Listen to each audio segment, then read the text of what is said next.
ರಾಜ್ಯಪಾಲರು ಸಿಎಂ ಸಿದ್ದರಾಮಯ್ಯ ವಿರುದ್ಧ ಪ್ರಾಸಿಕ್ಯೂಷನ್ಗೆ ಕೊಟ್ಟಿರುವ ವಿಚಾರವಾಗಿ ರಾಜ್ಯಾದ್ಯಂತ ಕಾಂಗ್ರೆಸ್ ಪ್ರತಿಭಟನೆಯನ್ನು ಮಾಡ್ತಾ ಇದೆ. ಬೆಂಗಳೂರಿನಲ್ಲಿ ಸಹ ಬೃಹತ್ ಮಟ್ಟದ ಪ್ರತಿಭಟನೆಯನ್ನು ಜಿಲ್ಲಾ ಕಾಂಗ್ರೆಸ್ ವತಿಯಿಂದ ಆಯೋಜನೆ ಮಾಡಿರ್ತಕ್ಕಂಥದ್ದು. ಈ ಬಗ್ಗೆ ಮಾತನಾಡೋದಕ್ಕೆ ಕೆಪಿಸಿಸಿ ಕಾರ್ಯಾಧ್ಯಕ್ಷರು ಮತ್ತು ರಾಜ್ಯಸಭಾ ಸದಸ್ಯರಾದಂಥ ಜಿ.ಸಿ. ಚಂದ್ರಶೇಖರ್ ಇದ್ದಾರೆ. ಅವ್ರನ್ನ ಮಾತಾಡ್ಸೋಣ. ಸರ್, ಮತ್ತು ಬೃಹತ್ ಪ್ರತಿಭಟನೆಗೆ ತೆರೆ ಕೊಟ್ಟಿದ್ದೀರಿ. ರಾಜ್ಯಾದ್ಯಂತ ಪ್ರತಿಭಟನೆಗಳು ನಡೀತದೆ. ಒಂದು ದಿನಕ್ಕೆ ಮಾತ್ರ ಸೀಮಿತ ಆಗುತ್ತಾ ಈ ರಾಜ್ಯಪಾಲರ ನಡೆ ವಿರುದ್ಧ ನಿರಂತರವಾಗಿ ಪ್ರತಿಭಟನೆ? ಈ ಪ್ರತಿಭಟನೆ ನಿರಂತರವಾಗಿ ನಡೀತದೆ. ಯಾಕೆ ಅಂತಂದರೆ ಇವತ್ತು ಏನು ರಾಜ್ಯಪಾಲರು ಈ ಒಂದು ಪ್ರಾಸಿಕ್ಯೂಷನ್ಗೆ ಪರ್ಮಿಷನ್ ಕೊಟ್ಟಿದ್ದಾರೆ, ಇದು ಸಾಂವಿಧಾನಿಕಬದ್ಧವಾಗಿ ಕೊಟ್ಟಿರುವಂಥ ಪರ್ಮಿಷನ್ ಏನಲ್ಲ. ಇಲ್ಲಿ ಇವತ್ತೊಂದು ದಿವಸ ಎರಡು ಕಾನೂನುಗಳಿದೆ. ಒಂದು ಅಂಬೇಡ್ಕರ್ ಅವ್ರದ್ದು ಒಂದು ಸಂವಿಧಾನ ಆದರೆ ಒಂದು BJPದೇ ಒಂದು ಸಂವಿಧಾನ ಇದೆ. ಅವ್ರದ್ದೇ ಆದಂಥ ಒಂದು ಸಂವಿಧಾನದ ಅಡಿಯಲ್ಲಿ ಇವತ್ತು ರಾಜ್ಯಪಾಲರನ್ನು ಉಪಯೋಗಿಸ್ಕೊಂಡು ಯಾವುದೇ ಒಂದು ಇದನ್ನು ಪೂರ್ವ ಆಜ್ಞೆ ಇರುವಂಥ ಒಂದು ಮುಖ್ಯಮಂತ್ರಿಗಳ ಮೇಲೆ ಇವತ್ತು ಒಂದು ಗೂಬೆ ಕೂರಿಸುವಂಥ ಒಂದು ಕೆಲಸಕ್ಕೆ ಇವ್ರು ಕೈಯನ್ನು ಹಾಕಿದ್ದಾರೆ. ಇದು ನಿಜವಾಗ್ಲೂ ಕೂಡ ಅಂಬೇಡ್ಕರ್ ಕೊಟ್ಟಿರುವಂಥ ಸಂವಿಧಾನದ ಪ್ರಕಾರ ಇದು ಅಸಂಬದ್ಧ. ಇದನ್ನು ನಾವು ಯಾರೂ ಕೂಡ ಒಪ್ಕೊಳ್ಳೋಕ್ಕೆ ಸಾಧ್ಯ ಇಲ್ಲ. ಅದರಿಂದ ಇದು ನಿರಂತರವಾಗಿ ನಡೀತದೆ. ಈಗ ಆಲ್ರೆಡಿ ಇವರು ಸಿದ್ದರಾಮಯ್ಯನವರು ಹೇಳಿದ್ದಾರೆ, ನಾನು ಯಾವುದಕ್ಕೂ ಜಗ್ಗಲ್ಲ. ಅದೇ ರೀತಿಯಲ್ಲಿ ಕಾಂಗ್ರೆಸ್ ಪಕ್ಷ ಕುಗ್ಗಲ್ಲ, ಜಗ್ಗಲ್ಲ, ಬಗ್ಗಲ್ಲ. ನಾವು ನಿರಂತರವಾಗಿ ಇದನ್ನ ವಿರುದ್ಧ ಇವತ್ತು BJPಯ ಒಂದು ಷಡ್ಯಂತ್ರ ಇದೆ, ಇದರ ವಿರುದ್ಧ ನಿರಂತರವಾಗಿ ಹೋರಾಟ ಮಾಡ್ತೀವಿ. ಇಡೀ ರಾಷ್ಟ್ರಕ್ಕೆ ಕರ್ನಾಟಕದಿಂದ ಒಂದು ಮೆಸೇಜ್ ಕೊಡ್ತೀವಿ. ಅನ್ನೆಸರಿಯಾಗಿ ಯಾರೇ ಒಂದು ಮುಖ್ಯಮಂತ್ರಿಗಳನ್ನ ಮುಟ್ಟಬೇಕಂತ ಅಂದರೆ ಸ್ವಲ್ಪ ಕೇರ್ಫುಲ್ಲಾಗಿ ಮುಟ್ಟಬೇಕು. ಯಾಕೆಂದರೆ ಮುಖ್ಯಮಂತ್ರಿ ಅಂತ ಅಂದರೆ ಒಂದು ಆರ್ಡಿನರಿ ಪೊಸಿಷನ್ ಅಲ್ಲ, ಅದು ಸಾಂವಿಧಾನಿಕಬದ್ಧವಾಗಿ ಒಂದು ಇಡೀ ನಾಡಿನ ಒಂದು 7 ಕೋಟಿ ಕನ್ನಡಿಗರ ಒಂದು ಸ್ವಾಭಿಮಾನದ ಪ್ರಶ್ನೆ ಇದು. ಅಂತ ಒಬ್ಬ ಮುಖ್ಯಮಂತ್ರಿನ, ಕಳಂಕರಹಿತ ಮುಖ್ಯಮಂತ್ರಿನ ಇವತ್ತು ಕಳಂಕಿತರಾಗಿ ಮಾಡೋದಕ್ಕೆ ಹೊರಟಿರುವಂಥ ಹುನ್ನಾರ ಏನಿದೆ, ಅದರ ವಿರುದ್ಧ ನಾವು ನಿರಂತರವಾಗಿ ಪ್ರತಿಭಟನೆಗಳನ್ನ ಪ್ರಾರಂಭ ಮಾಡ್ತೀವಿ. ಇವತ್ತು ರಾಜ್ಯದಾದ್ಯಂತ ಈಗಾಗಲೇ ಪ್ರಾರಂಭ ಆಗೋಗಿದೆ, ಲಾಸ್ಟ್ 2 ಡೇಸಿಂದ. ಮುಂದಕ್ಕೂ ಕೂಡ ಕಂಟಿನ್ಯೂಸ್ ಆಗಿ ಇವರು ಇದನ್ನು ಏನು ಪ್ರಾಸಿಕ್ಯೂಷನ್ಗೆ ಪರ್ಮಿಷನ್ ಕೊಟ್ಟಿದ್ದಾರೆ ಅದು ತಪ್ಪು ಅನ್ನೋ ಒಂದು ಇದು ಅವ್ರಿಗೆ ಅರಿವಾಗ ತನಕ ಕೂಡ ನಾವು ಬಿಡಲ್ಲ. ಸಿಎಂ ಸಿದ್ದರಾಮಯ್ಯ ಅವರಿಗೆ ನೈತಿಕತೆ ಇಲ್ಲ, ಸ್ಥಾನದಿಂದ ಇಳಿಬೇಕು ಅಂತ BJP ಕೂಡ ರಾಜ್ಯಾದ್ಯಂತ ಪ್ರತಿಭಟನೆ ಮಾಡ್ತಾ ಇದ್ದಾರೆ. ಒಂದು BJPನವ್ರಿಗೆ ನಿಜ ಹೇಳೇ ಗೊತ್ತಿಲ್ಲ, ಅವ್ರ ಜೀವನದಲ್ಲೇ ನಿಜ ಹೇಳಿ ಗೊತ್ತಿಲ್ಲ. ಆಮೇಲೆ ಅವರು ಕರ್ನಾಟಕದಲ್ಲಿ ಯಾವತ್ತೂ ಕೂಡ ಬಹುಮತಕ್ಕೆ ಬಂದು ಅಧಿಕಾರ ಅನುಭವಿಸಿರೋದಂಥದ್ದು ಇಲ್ಲವೇ ಇಲ್ಲ. ಅವ್ರದ್ದು ಎಲ್ಲ ಬ್ಯಾಕ್ ಡೋರ್ ಎಂಟ್ರಿ, ಒಂದು ಆಪರೇಷನ್ ಕಮಲದ ಮುಖಾಂತರ ಒಟ್ಟಿನಲ್ಲಿ ಅಧಿಕಾರದಿಂದ ಹತಾಶರಾಗಿ ಯಾವುದಾದ್ರೂ ರೂಪದಲ್ಲಿ ಅಧಿಕಾರ ಹಿಡಿಬೇಕು ಅನ್ನೋ ಒಂದೇ ಒಂದು ಕಾರಣಕ್ಕೋಸ್ಕರ ಅವರು ಏನೇನಾಗುತ್ತೆ. ಇದು ಒಂದು 136 ಸೀಟ್ ಇವತ್ತು ಕನ್ನಡಿಗರು ನಮಗೆ ಕೊಟ್ಟಿದ್ದಾರೆ ಕಾಂಗ್ರೆಸ್ ಪಕ್ಷಕ್ಕೆ. That is the people mandate. ಅದು ಜನಗಳ ಒಂದು ಆದೇಶ. ಅದು ಅದರ ವಿರುದ್ಧ ಹೊರಟಿದ್ದಾರೆ ಹೊರತು ಇದು ಕೇವಲ ಸಿದ್ದರಾಮಯ್ಯನವರ ವಿರುದ್ಧ ಅಲ್ಲ, ಇವತ್ತು 7 ಕೋಟಿ ಕನ್ನಡಿಗರ ವಿರುದ್ಧ ಮಾಡ್ತಾ ಇರುವಂಥ ಒಂದು ದೊಡ್ಡ ಆರೋಪ ಅಂತ ಹೇಳಿದ್ರೆ ತಪ್ಪಾಗಲ್ಲ. ಸರ್, ಇವತ್ತಿನಿಂದ ಕಾನೂನು ಹೋರಾಟ ಕೂಡ ಸಿದ್ದರಾಮಯ್ಯ ಪರವಾಗಿ ಆರಂಭ ಆಗುತ್ತೆ. ಈ ಒಂದು ಹೋರಾಟ ಇಡೀ ದೇಶಕ್ಕೆ ಮಾದರಿ ಆಗುವ ರೀತಿಯಲ್ಲಿ ಇರುತ್ತೆ. ಯಾಕಂದರೆ ಮುಂದೆ CM ಸ್ಥಾನಕ್ಕೆ ಈ ಥರದ ಚ್ಯುತಿ ಬಂದಾಗ ಒಂದು ಪ್ರಶ್ನಾರ್ಥಕವಾಗಿ ಅಥವಾ ಇದು ಒಂದು ಕೂಡ ಇದೊಂದು ರೀತಿಯಲ್ಲಿ ಮಾದರಿ ಆಗಿರಬೇಕು. ನೋಡಿ, ಈಗ ಇಡೀ ದೇಶಕ್ಕೆ ಗೊತ್ತಿದೆ, ಸಾಕಷ್ಟು ಇವರು ಕಾನೂನು ತಜ್ಞರು ಕೂಡ ಅವರ ಅಭಿಪ್ರಾಯನ ವ್ಯಕ್ತಪಡಿಸಿದ್ದಾರೆ. ಮೀಡಿಯಾಗಳಲ್ಲಿ ಕೂಡ ಸಾಕಷ್ಟು ಚರ್ಚೆ ನಡೆದಿದೆ ಇದರ ಬಗ್ಗೆ. ಸಿದ್ದರಾಮಯ್ಯನವರು ಎಲ್ಲಾದರೂ ಕೂಡ ತಾನು ಮುಖ್ಯಮಂತ್ರಿ ಆಗಿ ಅಥವಾ ಹಿಂದಿನ ದಿನಗಳಲ್ಲಿ ಅವರು ಅಧಿಕಾರದಲ್ಲಿದ್ದಾಗ ಅವರು ಯಾವುದಾದ್ರೂ ಈ ಮೂಡಾಕ್ಕೆ ಸಂಬಂಧಪಟ್ಟಿದ್ದ ಅವರಿಗೆ ಕೊಟ್ಟಿರುವಂಥ 14 ಸೈಟ್ ಬಗ್ಗೆ ಎಲ್ಲಾದರೂ ಅವರು ಸೈನ್ ಇರುವಂಥದ್ದು ಒಂದೇನಾದ್ರು ಯಾವುದಾದ್ರೂ ಒಂದು ಪೇಪರ್ ಅಥವಾ ಅವರು ಮನವಿ ಮಾಡಿರುವಂಥದ್ದು ಯಾವುದಾದ್ರೂ ಒಂದು ಪೇಪರ್ ಇಲ್ವಲ್ಲ.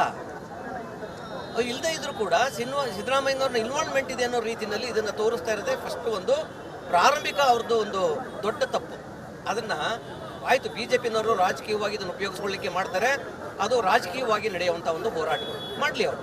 ಆದರೆ ಗವರ್ನರ್ ಪಕ್ಷಾತೀತವಾಗಿ ಒಂದು ಸಂವಿಧಾನಿಕ ಹುದ್ದೆನ ಎಷ್ಟು ಮಟ್ಟಿಗೆ ನಿರ್ವಹಣೆ ಮಾಡಬೇಕು ಅಂತ ಅನ್ನೋದು ಅವ್ರಿಗೆ ಅರಿವಿರಬೇಕು.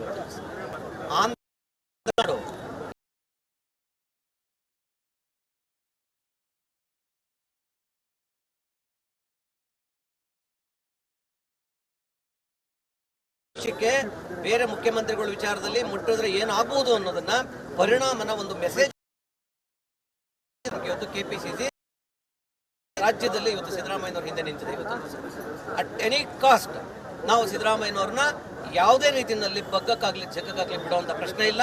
ಇದು Indian national Congress behind Siddaramaiah today. ನಾವು ಟೆನಿಕಾಸ್ಟ್ ಸಿದ್ದರಾಮಯ್ಯನವ್ರಿಗೆ ಯಾವುದೇ ಚ್ಯುತಿ ಬರೋದಕ್ಕೆ ಬಿಡೋದಿಲ್ಲ.